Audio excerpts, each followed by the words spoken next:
third lesson of week 1. This will be the last thing that you have to do, and then I'm going to have a little quiz or assessment for you guys to take at the end. But we're putting it all together, right? In the first lesson, we talked about factoring. And the second lesson, we talked about factoring and then being able to find x-intercepts and y-intercepts. And then today, we're going to put it all together and do one final problem where you will factor this equation completely, this function completely, and then we'll be able to put a graph on it. So we're going to put all of our steps together, and we'll add in the last thing, which we haven't talked about, our end behavior. But I'll show you a nice little trick that we can do there. So here we go. What we're going to do is we look at this, and we want to find out, can we factor this any further, right? So we have f of x equals x plus 2, x squared minus 3x minus 10. The first thing is you look at that x plus 2. Can we factor that? No, that's already factored, so that's just going to stay in front of our equation this entire time.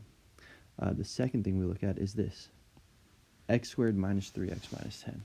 And the question is, can we factor that? First thing that pops into my head is that has 3 pieces. So we want to see, are there 2 numbers where we can use our diamond method, 2 numbers that are going to multiply to negative 10, right? Multiply to negative 10, and 2 numbers that will also add to be negative 3, right? Hopefully you guys are starting to feel comfortable with this. The 2 numbers that automatically pop into my head are 5 and 2. 5 times 2 is 10, but we need it to be negative 3, meaning that 5 has to be negative. Negative 5 plus 2 is negative 3. Negative 5 times 2 is negative 10. So we can jump straight into our factored form now and write x minus 5 and x plus 2, because that is a positive 2 there. What we can't forget is this x plus 2 that we had sitting out in front still is going to stay sitting out in front. Now that right there is completely factored. What we want to do is start finding all of our information, the x-intercepts, the y-intercepts, etc. But before we do that, notice how we have 2 of the exact same factor right there, right? Because we have that as the exact same factor, we can write those together as x plus 2 squared, and now that x minus 5 is just sitting out in front. Now we haven't changed anything. All we did was write x plus 2 as x plus 2 squared. From that, we can now go through and find our x-intercepts, right? Again, to find the x-intercepts, you set each parentheses equal to 0 and solve. So we have x equals 5 and x equals negative 2. Those are your x-intercepts. Now we are trying to graph this, so let's go off to the side over here on the right hand side. Okay, that's our graph. We know we have x-intercepts at 5 and negative 2, so let's go over here and call that 5, and right here and call that negative 2. Those are our x-intercepts. Right now, for your x-intercepts, the other thing that we practiced the other day was, do they bounce or do they pass through the x-axis? Now, again, for the 5, right, we look back at this starting factor right here. It has an exponent of 1. That's an odd number, so we know that it passes through. So I'm going to go over here at 5 and just put a P for pass through the x-axis. When we look at the negative 2, however, notice how now it has this exponent of 2.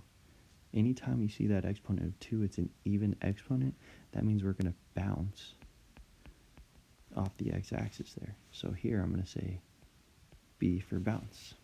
Now the last thing we need to do before we can start finally graphing this is, hopefully you remember, we have to find that y-intercept.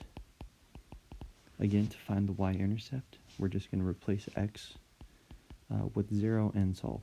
So it doesn't matter which equation you come from. You can start from that beginning one or this end one right here. I'm going to choose that end one. and replace every x with a 0. So we have 0 minus 5, 0 plus 2 squared. And we're just going to simplify that. So 0 minus 5 is negative 5, 0 plus 2 is 2, don't forget that squared. And now we're simplifying that. That's negative 5 times 4, which is negative 20. That is our y-intercept.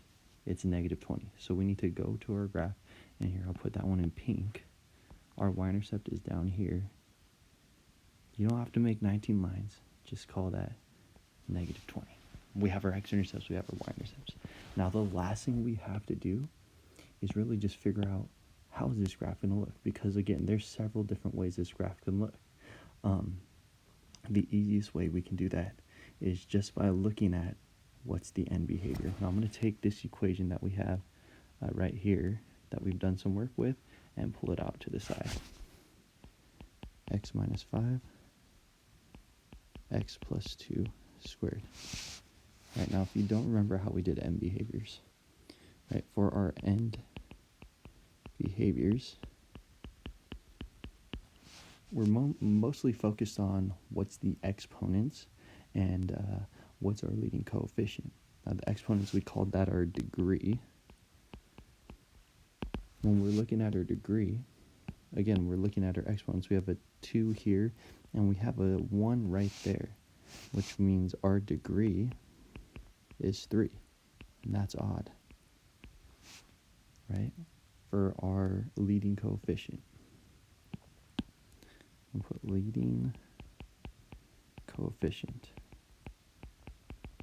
We look at that, and again, we look at what's our leading coefficient. So we look at what's in front. Now, technically, let me put this one in pink. There's this invisible 1 out in front, times this 1 in front of the x, times that 1 in front of the x, and we're going to go 1 times 1 times 1, which is 1, and all we care about is that's positive.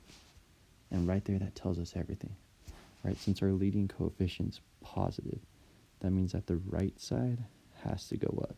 That's really all you need, right? We can graph it from there. But on top of that, to make it a little bit easier, since our degree was odd, that means that the left side has to go in the opposite direction, which means it goes down. And from that, we can graph it. So what we know is the left side goes down. That's the left side going down, right? It starts from that farthest left point, goes down. We get to the negative 2. When we get there, we're told to bounce, which means we shoot back down. That's a bounce. Passing through is going through the x-axis. We bounce off the x-axis, make sure we go down to that negative 20. That's our y-intercept. And we come back up to this final x-intercept at 5, and we pass through up into the top. Again, that's a pass through. A bounce would be down like that, but we are passing through the x-axis, and we end up right there. And that is your graph that tags along with that original starting equation. So what we did, we factored it completely. We found the x-intercepts, determined if they pass or bounce through, or pass through or bounce. Come on. You find the y-intercepts, and then to finish it off, you just need to find the end behaviors. That was this last piece over here. Really, you just needed to know one and then follow your own directions, but it's your choice there. Again, if you guys have any questions on anything that we've done throughout this week, feel free to email me. I can contact you guys through email. We can set up some sort of video conference, or I can just work out a problem for you guys for the problems that you're practicing. Again, feel free to reach out. Have a good day.